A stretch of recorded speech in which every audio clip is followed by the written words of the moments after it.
그래서 이 철학자들이요, 대단한 사람들이 알고 보면은 왜 그러냐면은 우리 인생의 그 사고의 어떤 깊이를 굉장히 천착한 그 사람들입니다.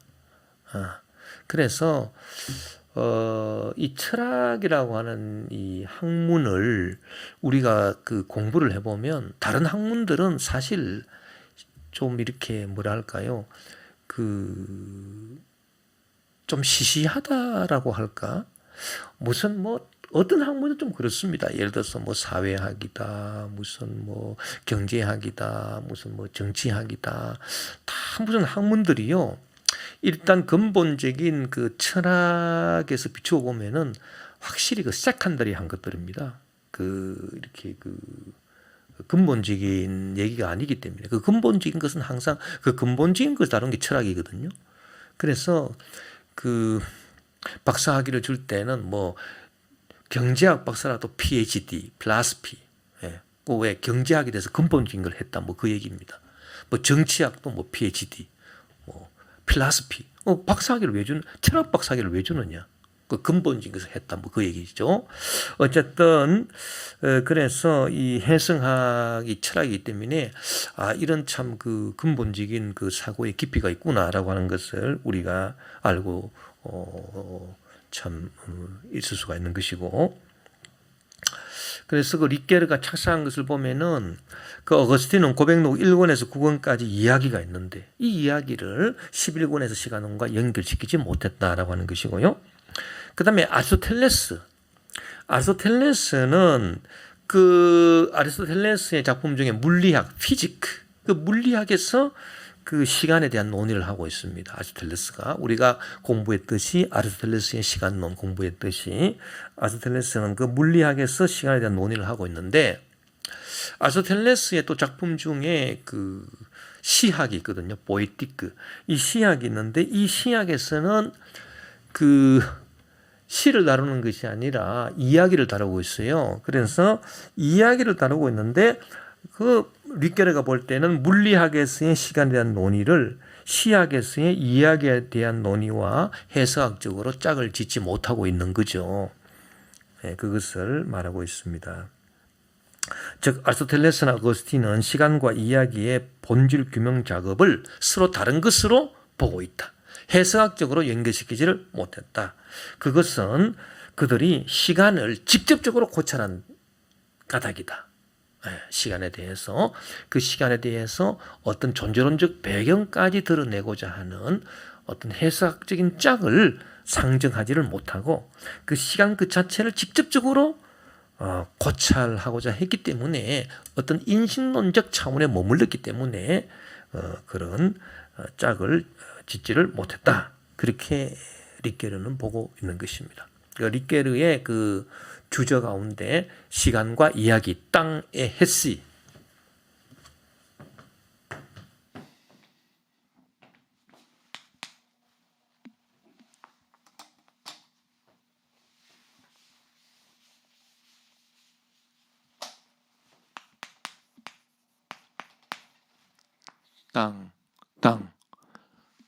그리고 햇씨, 이 시간과 이야기, 이게 그 1권, 2권, 3권으로 되어 있는 아주 방대한 책이에요. 방대한 책인데 여기서 다 이런 얘기들을 하고 있습니다.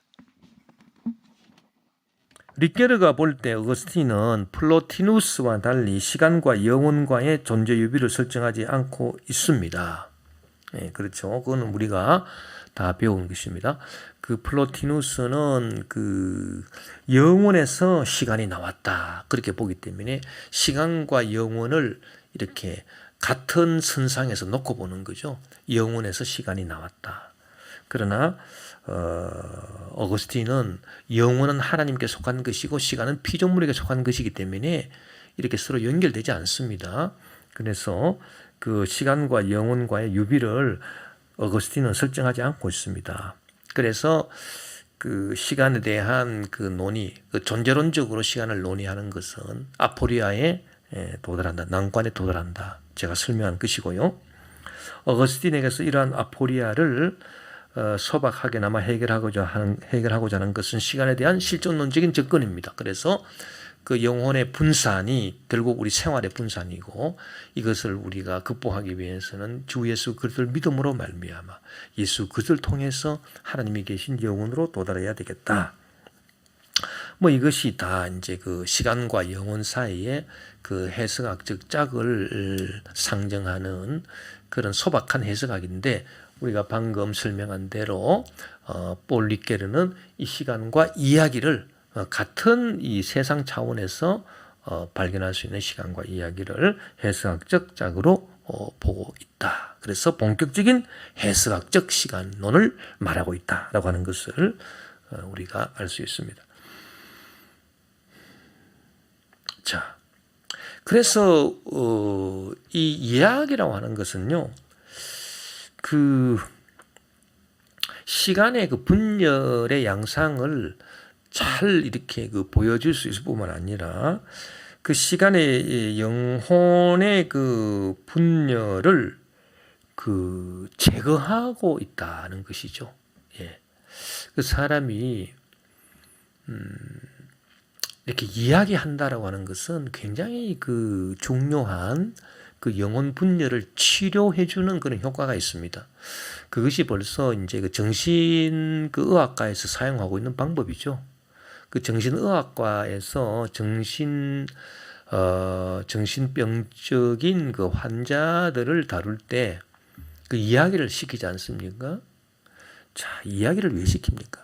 그 영혼의 분열이라고 하는 게, 자 보세요, 시간의 분열이거든요. 그 디스탕시오 아님이라고 하는 것은 결국 기억과 직관과 기대로서 내 영혼이 분열된 거잖아요. 이게 모든 정신병의 근본이에요. 철학적인 근본입니다. 자, 철학이 의학에도 왜 적용이 될 수 있느냐, 근본적으로. 바로 이런 점에서 적용이 될 수 있는 거죠. 그래서 철학적으로 보면은 그 영혼의 분열, 시간 자체가 이 정신병적인 거를 갖고 있는 거예요. 시간 자체가 우리한테. 왜? 어거스틴이 말했잖아요. 영혼의 분열이니까. 분열된다라고 하는 건 정신분열입니다. 정신분열 증세, 정신병이죠. 그래서 과거의 기억과 현재의 직관과 미래의 기대로 분열되어 있단 말이에요. 그래서 이런 그 정신분열증 환자를 치료하는 방법은 그 이야기를 시키는 것이죠. 그 이야기를 쭉 할 수 있는 능력이 형성되면, 그러면 이 정신병적인 분열이, 정신분열이 치료가 됩니다. 그 이야기는 통일성을 갖고 있기 때문에, 그러니까 통일성을 갖고 있기 때문에 원인 결과로 연결되는 그 줄거리를 통해서 이야기는 통일성을 갖고 있기 때문에 이 이야기를 계속시키면 그것은 정신병의 그 분열을 치료하게 되는 것이죠. 그래서 그 이야기란 그 사람의 그 시간 체험이라고 하는 게 뭡니까? 시간 체험은 결국 분열의 체험이죠. 영혼 분열을 체험하는 거예요. 그 영혼 분열을 체험하는 것을 이제 표현하는 것입니다. 2차적으로 표현하는 것. 표현해내면서 하나의 스토리로 만드는 것이 이야기 아닙니까? 그렇기 때문에 그 이야기란 사람의 시간 체험을 이제 2차적으로 그 줄거리로 원인 결과로 통일성 있게 이렇게 엮어낼 때 이야기가 만들어지기 때문에 이 이야기는 영혼의 분열을 치료하는 효과도 가지고 오는 것입니다. 영혼의 분열의 그 존재론적인 배경을 확실히 보여줄 뿐만 아니라, 그래서 해석학을 해줄 수 있게 해줄 뿐만 아니라 이것이 유용한 정신분열의 치료에 도구가 된다는 것입니다.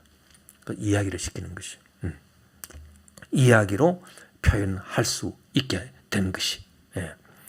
그래서 그 정신분열 환자들 치료한 걸 보면은 의사가 뭐 하는 일이, 환자를 데리고 놓고 당신이 오늘 아침부터 지금까지 일어났던 일들을 한번 이야기해 보세요. 그 이야기를 시키죠.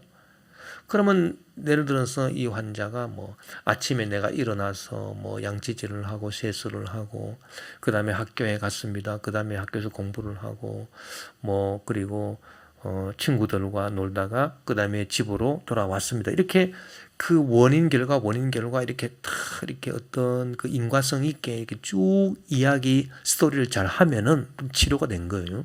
근데 대부분의 정신분열증 환자는 이렇게 그 통일성으로 엮어내지를 못합니다. 그러니까 그 원인 결과로 연결되는 그런 얘기가 아니라 엉뚱한 얘기들이 자꾸 거기 삽입이 되는 거죠. 그 예를 들어서 뭐 아침에 일어나서 뭐 세수를 했습니다. 그럼 그다음에 세수했으면 그다음에 식사를 했습니다. 이러면 원인과 결과가 연결되는 것인데 세수를 했습니다 해놓고 갑자기 또 다른 말, 엉뚱한 말을 합니다. 근데 지금 선생님 입고 계신 옷이 참 좋네요. 뭐 이런 엉뚱한 얘기. 그러면 의사는 그 말을 제지시키고, 아, 그래, 세수를 했잖아요. 그 다음에 어떻게 됐죠? 자꾸 어떤 원인 결과로 이렇게 연결시켜 주려고 하는 거죠. 이야기를 만들어 내도록 그 의사가 유도를 하는 겁니다. 그러면 이 정신분열 환자가, 아, 세수가 난 다음에 그 다음에 식사했습니다. 그 다음에는요. 근데 또 그 엉뚱한 얘기를 또 할 수 있는 거죠, 환자가. 근데 저 밖에 저 차는 왜 저렇게 시끄럽게 다닙니까? 뭐 이런 또 엉뚱한 얘기를 하면 그 어떤 그 연결되지 않는 그런 얘기들을 툭툭 끄집어내는, 그지요?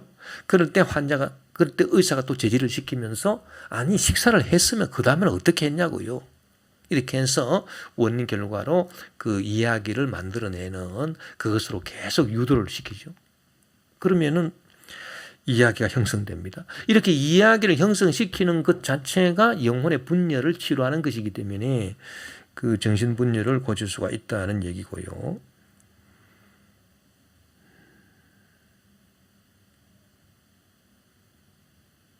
이처럼 그 이야기로 이제 엮어낼 때, 그 이야기를 위한 그 두 가지가 있습니다. 그 이야기를 만들어내기 위한 두 가지가 있습니다. 이것은 아리스토텔레스가 그 시학에서 그 말하고 있습니다. 그것을 윗게르가 땅의 해시, 그 시간과 이야기에서 또 언급을 하고 있는데, 그 두 가지가 뭐냐 하면은 줄거리와 모방이라는 거예요. 줄거리와 모방.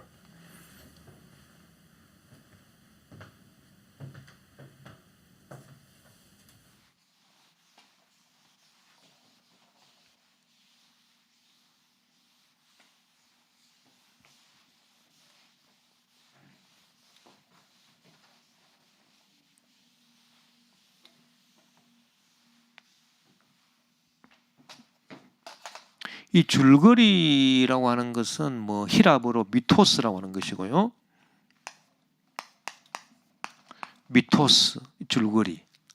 줄거리라고 하는 것은 이렇게 엮어가는 것을 말합니다. 그 인과관계로 앞뒤를, 앞의 말과 뒤의 말을 엮어가는 것, 이게 이제 줄거리고, 줄거리.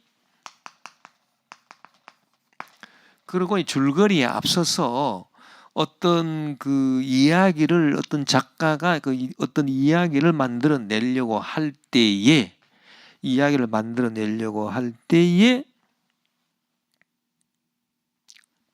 모방이 있죠, 모방. 그 이야기라고 하는 것은 어떤 사건에 대한 기록이 아닙니다. 어떤 사건이 어떤 실화, 어떤 실제적으로 일어난 일들을 뭐 쭉 말하는 것도 이야기가 될 수 있겠습니다만은, 그러나 허구적인 거잖아요. 이야기를 만들어낸다. 창작입니다. 뭐 비극 작품이나 희극 작품이나 다 창작인데, 이 창작을 한다라고 하는 것은, 그것을 아리스토텔레스는 뭐로 봤느냐 하면은 그거를 이제 모방으로 본 거예요. 모방하는 것이다. 그래서 미메시스,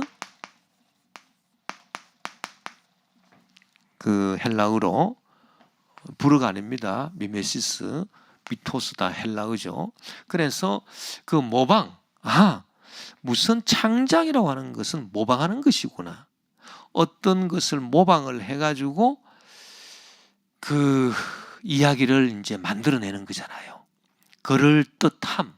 그러니까 어떤 사건은 실화 일어난 사건은 그런 것이고 이 모방해서 만들어내는 이야기는 그럴듯한 것입니다. 그럴듯한 것. 이 그럴듯한 것. 그러니까 사건은 그런 것이고 딱 일어난 사건, 팩트. 이 팩트라고 하는 것은 이 세상 만사고 일어난 사건이고요. 팩트는. 그렇죠? 그 작품으로 예를 들어서 뭐 비극을 썼다. 뭐 햄릿, 뭐 오셀로, 리어왕 뭐 이런 비극을 썼다. 맥베스는 비극을 썼다. 그런 비극이라고 하는 것은 작품인데 그 문학 작품이라고 하는 것은 그럴듯한 것이죠. 반드시 그렇게 일어난 것이 아닌 실화고 그럴듯하다. 그렇게 일어날 수 있지. 그럴듯함 그거예요. 그것은 결국은 이 사건에 대한 어떤 모방이다. 이렇게 모방이다. 이렇게 모방. 그 사건은 일어난 것이고 작품이라고 하는 것은 이 일어난 사건을 모방하는 것으로서 그럴듯한 것이다. 예, 이해가 되시죠? 그래서 이 작품을 만드는 이제 두 가지 요소가 있는데 이 모방이 있어야 되고 그 다음에 이것을 줄거리로 이렇게 엮어 나갈 수 있어야 된다. 이것이 바로 아리스토텔레스의 그 시학에서 그 이야기에 대해서 말해주고 있는 것입니다. 그래서 그 아리스토텔레스의 그 시학에 나타난 그 문학 이론을 보면은 이 작품이라고 하는 것은 모방을 하는 것인데 모방을 통해서 그 어떤 그 삶의 체험을 재현하는 것이다. 재현. 어떤 그 실화라 하더라도 자 보세요. 실화라 하더라도 그 실제 일어난 일을 작품으로 쓴다 하더라도 결국은 이게 모방이 될 수밖에 없는 이유가 뭐냐면은 삶을 직접적으로 체험한 게 그 실제 일어난 사건이잖아요. 그 실제 일어난 사건은 그 전적으로 그 아주 그 2차적으로 논리적으로 이렇게 그 분석해서 글을 쓸 수 있는 그런 대상이 원래는 아닙니다. 예를 들어서 내가 어떤 체험을 했다. 그 체험은 굉장히 그 현상학적이고 그리고 그 전체론적이기 때문에 그 체험 자체하고 그 체험 자체를 그 실제로 일어난 체험 자체를 이렇게 글로 써서 작품을 만드는 이게 실화인데 실화. 그 실제적인 이야기, 실제로 일어난 이야기인데요. 뭐 실제로 일어난 이야기든 뭐 실제로 일어나지 않은 뭐 그럴듯한 이야기를 썼든 간에 이야기는 좌우지간 모방이라고 하는 거예요. 왜냐하면은 실제적으로 일어난 일에 대한 이야기를 쓴다 하더라도 그 체험 그 자체를 1차적으로 그대로 옮길 수는 없습니다. 항상 그 부분에 대해서 뭐 기억을 해서 뭐 회상을 해가지고 그 부분에 대해서 취사 선택을 하고 그렇게 해서 그 이야기를 쓰기 때문에 실제 일어난 이야기라 하더라도 실제 일어난 사건이라 하더라도 재현 행위가 들어간다는 거죠. 재현. 다시 그 현재화한다는 얘기입니다. 그래서 리프레젠테이션, 재현, 다시 그때 그 체험 자체를 다시 재현하는, 다시 현재화하는 그런 재현 행위가 반드시 들어가야 됩니다. 그 실제 일어난 사건이라 하더라도 그 실화로 우리가 이야기를 쓴다 하더라도 뭐 가상적인 이야기는 뭐 말할 필요도 없는 거고 모방인 것은 말할 필요도 없는 거고 실제적으로 일어난 사건을 체험을 쓴다 하더라도 실화를 쓴다 하더라도 이것은 재현 행위를 거치지 않으면 안 된다. 그래서 재현 행위가 뭐냐? 그게 바로 모방이다. 미메시스다라고 하는 것입니다. 그래서 삶의 체험을 재현하는 거, 이게 모방이고, 그 다음에 이야기 줄거리를 미토스라고 부릅니다. 그 아스토텔레스가 그 모방 이론을 정리하면서 보면은 그의 스승 플라톤과 이렇게 그 입장이 다릅니다. 플라톤은 그 원래 그 기본적인 그 철학적인 그 생각이 그 이데아론이잖아요. 그래서 이데아는 완벽한 것이고, 이 세상의 경험 세계는 완벽하지 않은 것이다. 그 이원론적인 구도가 딱 잡혀 있는 게 그 플라톤 아니겠습니까? 그래서 그 플라톤의 입장에서 모방한다라고 하는 것은 또 어떤 의미가 있냐면은, 플라톤의 입장에서는 이 이데아적인 거, 이 기존에 있는 거, 이거를 그대로 모방하는 것입니다. 예. 그것이 중요합니다. 플라톤에게 있어서는 그게 모방입니다. 왜냐하면은 그 변치 않는 그 이데아가 실상이기 때문에, 그리고 이 경험 세계의 모든 것들은 허상이기 때문에, 어떤 모방이라고 하는 것은 이 실상, 이데아를 될 수 있는 한 그대로 모방해야 되는 거지, 뭐 거기에 뭐 플러스 해서도 안 되고 뭐 뺀서도 안 되는 거죠. 그것이 모방의 진정한 모방이라 이렇게 본 겁니다. 플라톤 입장에서는. 그러나 아스토텔레스에서는 그 모방이라고 하는 것이 기존의 것을 그대로 모방하는 것이 아니라 창조적으로 모방하는 거다.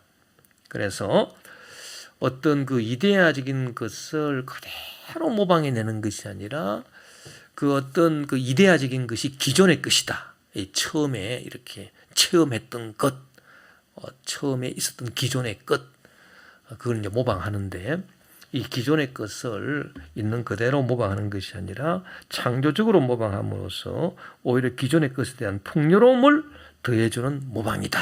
그렇게 봄으로써 이 플라톤에 있어서는 사실 그 시학, 어떤 그 문학 작품, 이런 이론들이 발전되지를 않았습니다. 왜냐하면은 그 이데아 사상이라고 하는 것은, 그 이데아를 다른 말로 하면은 기존의 것, 이미 있는 것, 무엇이라고 볼 수도 있고, 그것에 대한 완벽한 모방만이 뭐 모방이지, 거기에 대해서 플러스하거나 뭐 빼거나 이런 거는 잘못된 거라고 봤기 때문에, 어떤 뭐 작품, 어떤 뭐 실화든 뭐 가상적인 작품이든 어떤 작품을, 문학 작품을 쓴다라고 하는 것이 그렇게 중요한 의미가 아니었습니다. 플라톤 입장에서는 오히려 배척할 수 있는 그런 내용이었죠. 그런 것들이었죠. 그러나 아스토텔레스는 그렇지 않았습니다. 기존의 것을 그대로 모방하는 것이 아니라 창조적으로 모방함으로써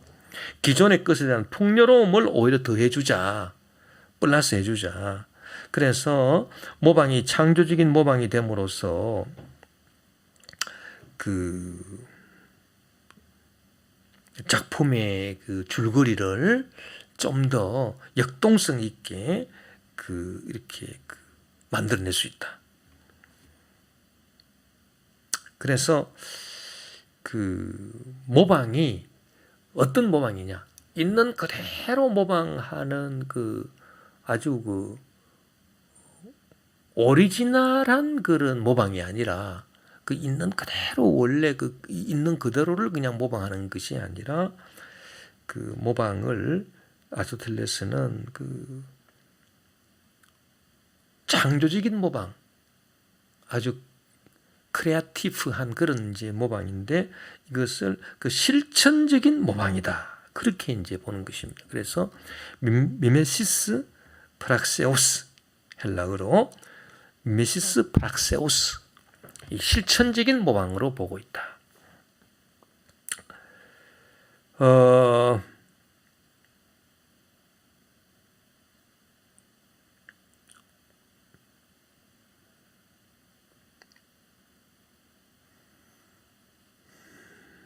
그리고 이 실천적인 모방과 이 실천적으로 모방을 해서 이 모방한 거를 또 2차적으로 이제 줄거리로 엮어야 작품이 되지 않겠습니까? 그래서 미메시스는 이 실천적인 모방이고요. 미토스는 이제 줄거리로 엮는 그런 이제 작용인데, 이 두 가지 미메시스와 그 미토스, 이 실천적인 모방 미메시스 프락세오스와 그 줄거리로 엮는 미토스, 이 둘의 그 관계를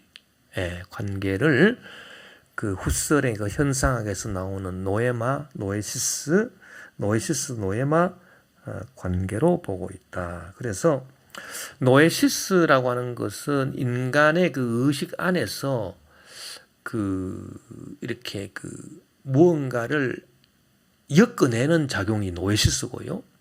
노에마라고 하는 것은 이것도 결국 인간 의식이 만들어낸 건데, 의식이 만들어내는 그 엮어짐을 당하는 대상, 이게 노에마입니다. 노에마. 그래서 인간의 의식 안에서는 노에마가 있고 노에시스가 있다. 그렇게 후슬이 말을 했거든요. 그 노에마라고 하는 것은 인간의 의식 안에서 뭔가 엮어질 수 있는 대상을 말하는 것이고, 노에마, 이것도 인간 의식이 만들어내는 거잖아요.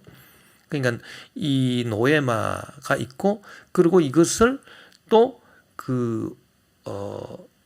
무언가 줄거리로 엮어서 인식을 하는, 파악을 하는 그런 노에시스, 의식으로 엮어내는 작용, 그 대상을 이렇게 서로 이렇게 묶어가지고 연결시켜서 엮어내야 하나의 어떤 알미 형성되잖아요. 그래서 하나의 알을 얻기 위해서 엮어내는 작용을 하는 것을 노에시스라고 합니다. 그 노에시스도 의식이 하는 것이고, 노에마도 의식이 하는 것인데, 이 노에시스와 노에마의 연관, 그래서 인간의 의식이 어떤 그 의식 대상, 인식 대상을 만들어내는 작업, 그게 노에마고, 만들어진 것을 하나의 어떤 그 줄거리로 엮어서 알을 형성해내는 작용, 이것을 의식의 그 노에시스 작용이라고 하는데, 이 노에시스와 노에마 작용이 꼭 그 뭐와 같으냐 하면은 그 모방과 줄거리 작용과 같다. 그래서 모방을 한 것, 모방을 딱 한 거는 노에마에 해당됩니다. 그래서 모방을 해가지고 요 재료를 딱 갖고 오잖아요, 작가가. 그러면 이 그 노에마 모방해서 갖고 온 것, 이 미메시스 프락세오스로서 실천적인 모방으로서 가지고 온 것은 이거는 노에마에 해당되는 것이고, 그다음에 미토스, 이 그 모방한 그런 것들을 이렇게 그 줄거리로 엮어내는 것은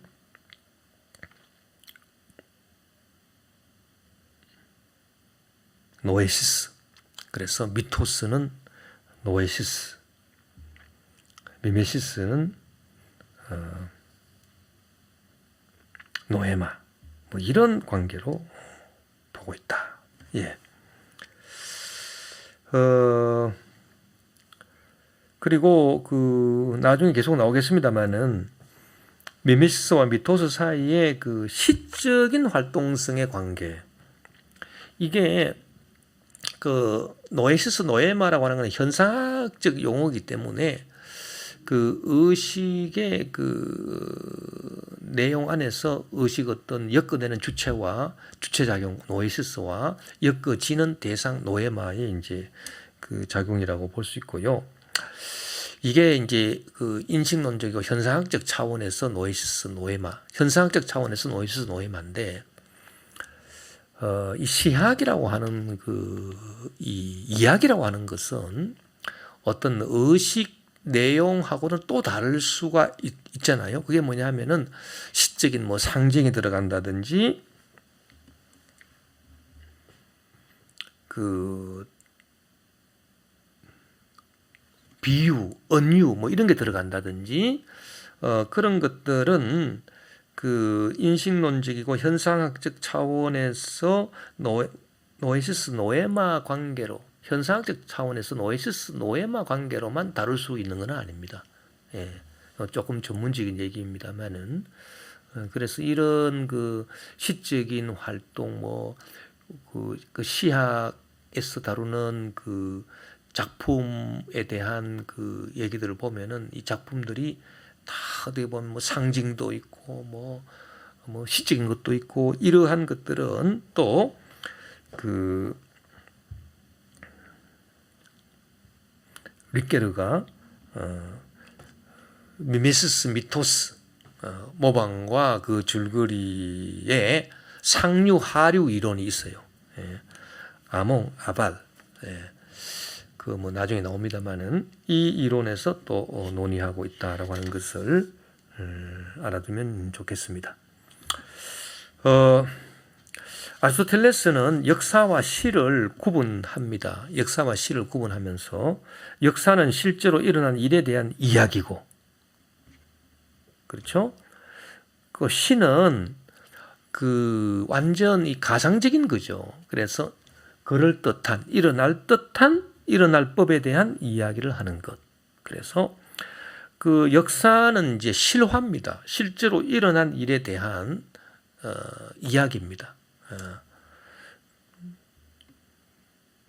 그러나 창조적 모방으로 좌우지간 이야기가 되는 거예요. 아무리 실제적으로 일어난 일을 그대로 쓴다 하더라도 그것은 항상 창조적인 모방이지 있는 그대로 그 일어난 일을 그대로 그 이야기로 할 수는 절대 없습니다. 그래서 창조적 모방으로서 줄거리를 엮어서 만들어낸 이야기, 그게 바로 역사고요. 역사. 예. 그래서 역사도 다 이렇게 그 역사를 기록한 그 기록자의 어떤 창조적인 그런 그 모방이 다 들어가 있는 거예요. 그리고 시는 시나 뭐 이런 문학 작품 이런 것들은 정말 일어날 법한 일을 얘기하는 것이다. 그렇게 봅니다.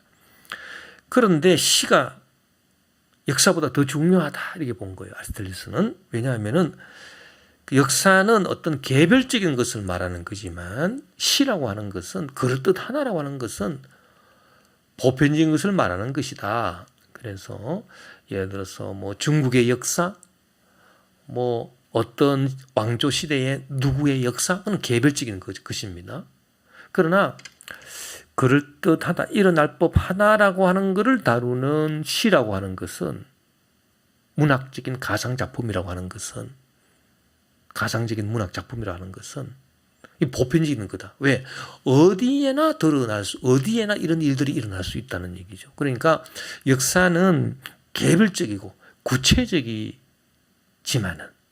그러나 시나 문학이라고 하는 것은 이것은 그 보편적이다. 어디에서나 그런 일이 일어날 수 있다.